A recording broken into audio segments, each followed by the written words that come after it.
Hi, everyone. This is Donna Anderson, author of lovefraud.com and host of the True Love Fraud Stories podcast. Today, we're going to talk about the possibility of finding meaning and growth in the experience of a neglectful or abusive relationship. I asked my good friend, Dr. Denise McDermott, who is an adult and child psychiatrist, to listen to our most recent episode of True Love Fraud Stories. This is the story of Leslie Plummer of England, called Seeking Meaning in 35 Years with a Sociopath. Leslie realized, late in life, that she'd been married to a man who may have been disordered. She also realized that maybe her experience had a larger purpose. Dr. Denise McDermott has been in private practice since 2001 and has more than 40,000 hours of clinical expertise. She is passionate about bridging science, spirituality, and mental wellness, and hosts her own award-winning podcast, The Dr. Denise Show. Here's our conversation. So, Dr. Denise, it's so good to speak to you again. Now, Leslie was born in 1939, and she was married to her husband from 1963 through 1998, so that was quite a while ago. And it seems to me that there was little awareness of sociopaths and sociopathic behavior at that time. Would you agree with that? Yes, and I just want to say what came to mind is the term that I kind of just adapted called generational overlay. So when we're looking at any relationship history, and we have to remember we're in this moment of now, we're in 2023 at the end of it, going into 2024. If we want to travel back in time to any decade and era, what I call the pulse of consciousness, cultural values, moral values. You have to also look at the region of the country. So I think with Leslie's unique story, the time she was born, the time she was married, there's definitely going to be a generational overlay also of what gender roles are, what power exchange is, what is a good wife, how do you serve? So I want to just have everyone think about that before we even jump to the word sociopath. Because to me, there were different gender roles, different gender expectations. And I was born in 1970. And I know from people that are generations 30, 40, 50 years older, because I'm blessed to have friends of all ages, that there were different opportunities for women then. There were different, you're being a good wife if you just listen. There's different, so it's a really, I know this is a unique story to Leslie, but I want to invite everyone to think about what it was like for the gender roles and then see how you might get bamboozled or not realize that there wasn't a reciprocal interaction of love, care, attention, and truly having a healthy relationship. So I think the answer would be absolutely there was not the data and the awareness on sociopaths, but absolutely it was a different time with gender roles. So I think it would be a much longer period of time that someone could be even aware that there's this kind of behavior and possible sociopathy going on in any relationship in that generational time period. Right. I totally agree. It was certainly a different time. So, as she was living it, Leslie never reacted to her husband's bad behavior, and she herself didn't know why. So, maybe this ties into what you just said, but how would you explain the fact that she never argued, never shouted at him, and never told anyone else how she was being treated? Well, I have not met Leslie. I did write when I listened to the interview, I wrote her own words were lack of reaction. Why did I accept it? She's still at this point questioning. So for me personally, anyone that puts up with a period of emotional neglect, lack of reciprocal relationships, what I would want to do is have an interview with Leslie and find out more about what her upbringing was. What were the languages of love in her family household? Was there any family trauma? What was her unique neurostyle? Was she shy? Was she timid? How much did she have her own unique level of self love? I think when you say, how could this have happened? Or how could have I let this happen? This is a broad answer for the whole audience. If there's a time that you've put up with any type of lack of respect in a relationship, you really have to go back and not blame yourself, but ask Mm-hmm. yourself with the highest level of love, do I love myself? How do I want to be treated? What kind of relationship do I want to be in? What kind of acts of kindness, acts of service, words of praise? What kind of family system do I want? So I'm wondering, because Leslie mentioned that she had very limited romantic relationships, I feel like there's also different generational overlays depending on your worldview on how you share your body, how you have sex. I think there's different times in history where people don't have any sexual relations even before they get married. There's not a lot of dating. And also, depending on how old you are when you get married, do you really have the experience to know what you would want, how you would want to be loved? So, for me personally, as a doctor, and I can't weigh in on I can only weigh in on the interview that I listened to, but I will just repeat again. She said, almost in disbelief, I had a lack of reaction. And why did I accept it? And for me, I would want to go deeper into all the things I just mentioned, her own childhood, her own love languages. And I think there was a lack of experience and a lack of awareness of what does a healthy marriage look like to me? Because I also think there wasn't social media, there wasn't all this stuff. We're in such a different time period, there was no access to those types of thoughts. Sometimes it was just getting through the day. Like, how do we just get through the day with our tasks of preparing a good meal, preparing a good home, and just procreating? It wasn't about all this self actualization at that time. Absolutely. And I think we hear about, I mean, she was in England, and you hear about the British, stiff upper lip and carry on. And that was probably the cultural that milieu that she lived in was that's what you did. Well, I'm very fortunate to have a real life experience of being married to a British man. By the way, he was a lovely soul, but I learned a lot because his mother was from this more, she would be, gosh, like in her 90s now. And what you just said about the stiff upper lip, my beloved mother-in-law, Teresa, that's in heaven, really was one of 12 kids, very hardworking, very arduous. When she would come to visit, she would have, she'd want to help me like organize my cupboard, a real act of duty of just getting stuff done. So, and also I'm from the Midwest. So that stiff upper lip, and I would invite everyone, no matter what part of the country you're in, listening to this, think about your own cultural awareness of gender roles as well. So I agree with you. So then, after the age of 60, when Leslie got divorced, she did realize that her husband was disordered and that she had been abused for 35 years. So, how can learning the truth change a person's perspective, even late in life? Well, I think the way I view the universe is we're here as human beings and that time is timeless. So when I hear later in life, whether we're 60, whether we're 30, whether we're 80, it's never too late to have a greater awareness, your own unique greater self-love, and then you can go into your own new awareness. How would have I wanted to be treated? And for all of us, I talk about there's moments of crisis, stabilization, and thrive. And so I believe that we're here in human form, but I believe that energy and the soul lives forever. So any opportunity to do the deeper work, the deeper self-reflection, the life review, when we go into our own suffering and we realize and look at it with non-judgment, every feeling state has energy. And for Leslie, it was an opportunity to go into her own greater, what I call I am awareness, greater self-love, and then look at how she can treat herself and know she went on such a spiritual journey.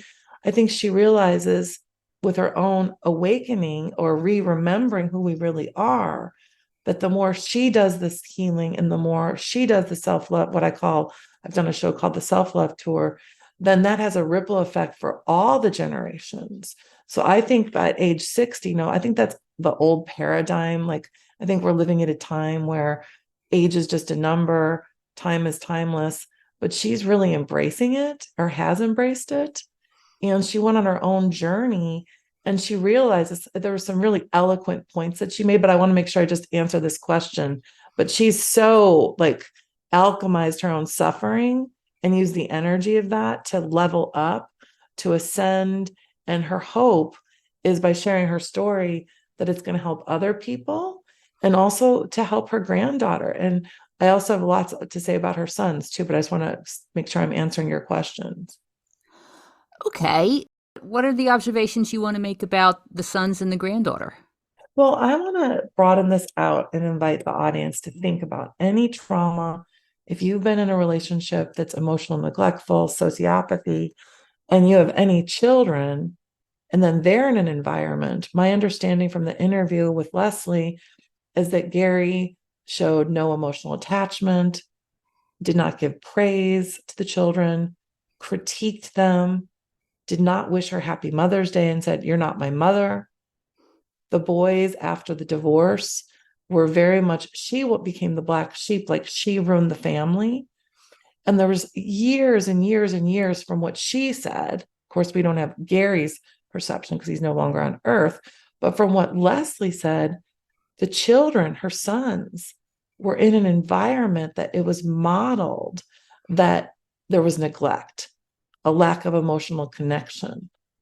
So my thought in what she said when she was having this discussion, should I reveal my name? Is it really the truth? Is it this? And you pointed out that, well, the sons are already treating you this way.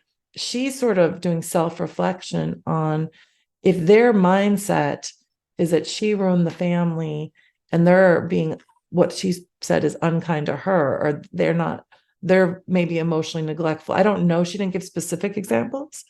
But my thought is, when you tell your story, all of us at any, what I call moments of now, when you do your own deep awareness, your own self-love, you have your unique perception. I talk about neurostyle, that we all process and perceive things.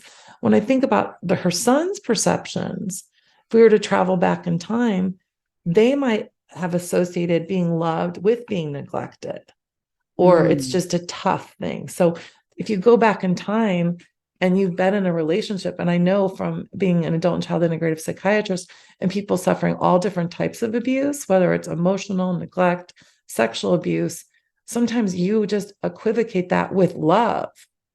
And usually, kids want to love their parents. So even if one of your parents is a sociopath, you could still love that person and still not know that they're emotional neglect. They're at their own unique I am awareness of maybe not even knowing that was a neglectful childhood, or not even knowing that their mom wasn't treated with love. And then you think then their generation has kids, and now there's a granddaughter attracting a similar pattern. So when we go into our own I am awareness, we go into our own look at the relationships we're attracting, it can create a ripple effect of love to past, present, and future generations. By the way, I perceive the universe. And I think now that Leslie's gone on her own very ascended, very evolved way, she understands what I call the earth game. I talk in terms of the earth game versus the universe game. She was in the earth game back when she was married during those times periods. Now that she has an awareness of energy, the soul, law of attraction, everything, her own masters, her own teacher, she has a humbled awareness that if she tells her story, she speaks her truth, she has her authenticity, whether or not anyone in the family perceives it the same way, she honored her unique perception, and she knows it will carry a ripple effect for all. Fabulous. So, how does someone who is able to integrate such a dramatic shift in perspective, how can it affect a person's life going forward? Well, I think, with a big smile on my face, I think the minute we all realize that the only moment we have is right now, And if we've alchemized suffering, trauma, neglect, fraud, we can feel like all the moments of greater inner peace are like what I call universe lottery moments. You're like, woohoo, no one's stealing from me. Woohoo, I'm attracting great relationships. Woohoo. I have a concept I call in integrity. Whoa, I'm in integrity of my awareness, my self-love, and who am I attracting? So I think when you alchemize a trauma, it gives you the chance to create a greater quantum field of love, and you appreciate the peaceful moments, the kind moments, and you also have boundaries, and you have a roadmap to not be bamboozled by a sociopath situation. Your spidey sense radar of sociopathy or red flags or pink flags, I have different levels of flags. You're like, nah, nah, nah, nah, nah, nah, that's not going to happen to me again. So you just, I think, have the opportunity to enjoy your life more and have more peace. Right. So, Viktor Frankl, who, of course, is the Viennese psychiatrist who survived World War II concentration camps, he talks about the importance of finding meaning in experience, even in severe suffering. So, how can people find meaning in the experience of an abusive relationship? Well, that is an interesting question because it sort of piggybacks off of what I just said. Mm-hmm. Every moment that we breathe is a gift, and every experience we have carries an emotional charge. And once we realize that emotions carry a charge, what my understanding of the universe is that they're creative opportunities for change. So the more the energy, and I'm not saying I wish suffering upon anyone, but part of being human is being allowed. My understanding is that being human and being born into the human, what I call the human costume, energetically, is a gift to experience a myriad of feelings. So to me, any opportunity to keep going, to keep having another day, taking another breath, allowing yourself to have the feeling experience. Don't bury the feeling. If you've had trauma, rape, anger, allow the feeling so it doesn't store in your material human DNA that could cause illness and sickness. If you realize that it's okay to have every feeling and have a place of non-judgment, you can learn how to use the feeling states as what I call rocket fuel for ascension. Mm. So any experience we have, and the way I understand the quantum universe is that we have our linear and nonlinear, our material and our immaterial, and then we have energy, and then we can create our own consciousness. So the more we play in our own life and are realize that we have control over how we respond in that moment of now, the more we can attract more of the love, more of the alchemy, and more of the healing states. So Leslie said that she joined a pilgrimage to India simply because she wanted to return to the area where she grew up, and this led to miracles. So, what, in your view, is a miracle? Miracles are personal. Miracles to me are when you have your own unique I am awareness, your own appreciation for your own sensory perception.